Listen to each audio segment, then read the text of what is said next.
What are they cutting? Well, some might think this an odd choice.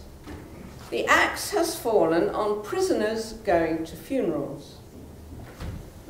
40% of prisoners in Western Australia are Aboriginal.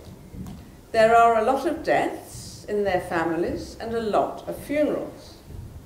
The representative of the Aboriginal Legal Service said, Aboriginals have a low life expectancy, and indeed they do. I think the gap is more than 10 years. The Commissioner of Prisons of West Australia was asked to explain his decision. He said, attending funerals is important, but the bottom line is you are a prisoner first and foremost. So in the prisons of the world, we see a population of the poor, and we see a great gross overrepresentation of the minorities who face discrimination in the society outside. Also, since their lives have often been sad and difficult, they're frequently addicted to what I shall call the painkillers of the poor, alcohol and illegal drugs. So we have the criminalisation of the poor, the sick, the homeless, the unwanted, the minorities. Prison is an instrument not of justice, but of injustice. I'm not suggesting that these people are there with no reason. They've indeed been arrested, charged, and some have been convicted. I'm not suggesting they've committed victimless crimes, nor that people should not take responsibility for what they do. But maybe we should at least consider the justice of it and ask whether the system works in a way that leads to that outcome. In many countries, the police have a view about who are the threats and whom they exist to protect. And they think they are there to protect the established people with property against the poor. When possession of small amounts of illegal substances is criminalised, many members of society across the social spectrum will have some in their pocket. But it's the poor and the minorities who will be stopped and searched. So this could be seen as the new battleground for penal reformers, to stop locking up the poor, the sick and the unwanted in such great numbers. Let me tell you about a very recent experience I had. 2 weeks ago, we were in Chile. This side of the world, just over, across, Easter Island, go that way a bit, it's not far. I was invited by the government to help with reforming their prisons. They need to reform their prisons. I visited the main prison for women. A prison like a little village. A lot of buildings, all one story, spread out over a large area, and along the middle was running the main street, we could call it, of this village. And there were gardens, there were different places to go, there was a wide range of activities. It was a place where women can live a half normal life. They have their private family visits with their husbands and partners every weekend. No Latin American prison would accept the idea that there were no private family visits, which some people might call conjugal visits. And it's in that prison that we met Isadora. Isadora was 11 days old. She was born in the prison because it was a quick birth and there was no time to get the mother to hospital. The mother was there because of what they call micro-trafficking, which is running a small drug-dealing business.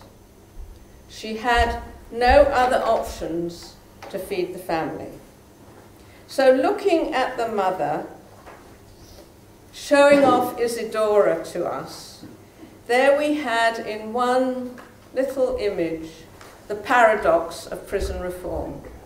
The prison was humane and decent, much more humane than any woman's prison in England, in Scotland, or I suspect very much in New Zealand. Isadora was loved by everyone, but Isadora and her mother should not have been there.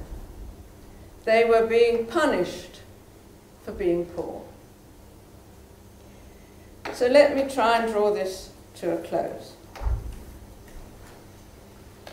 Two major developments in the past 3 decades.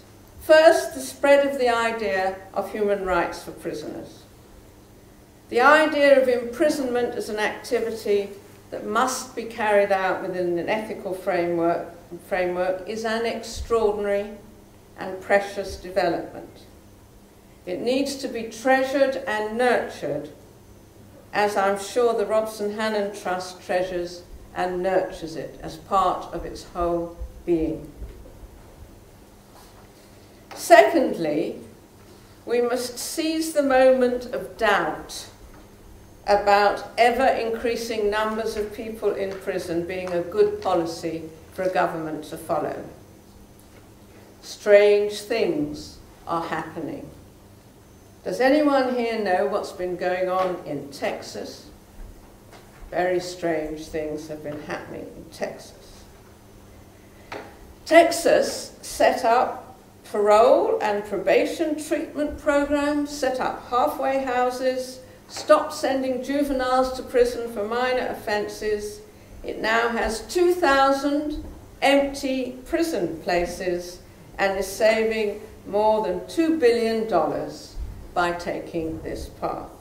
And crime rates are going down rapidly in Texas. In Australia, in New South Wales, the minister responsible for prisons said building more prisons is expensive and does little to make a better society. The state cannot afford to keep incarcerating more people, and spending will have to shift to reducing incarceration rates. He said this before he was elected, and he got elected. What about New Zealand? Well, New Zealand has stopped adding to its prison population, just. It seems it's beginning to curb its faith in little packages of rehabilitation that see prisoners as objects to have things done to them.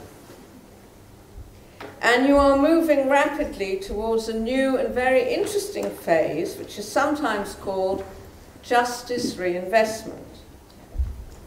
I read that your Deputy Prime Minister described prisons as a fiscal and moral failure. How right he is. I've seen the excellent paper, Delivering Better Public Services, Reducing Crime and Reoffending, which says the government will move resources to crime prevention and front-end services. And finally it says we will target resources to what we know works.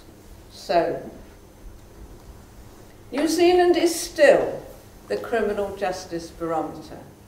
New Zealand is still picking up the trend and running with it very fast. New Zealand is still the place to come to take the temperature of the way things are going in the English-speaking world. And now, perhaps, with your help, it is going in a direction that might begin to deal with the criminalisation of the poor and spend money on helping people to live good and happy lives and make their contribution to society. So I'm grateful again to come here and discover that this is happening, and I wish it well. It's over to you all, really, to seize this moment and make something very different happen.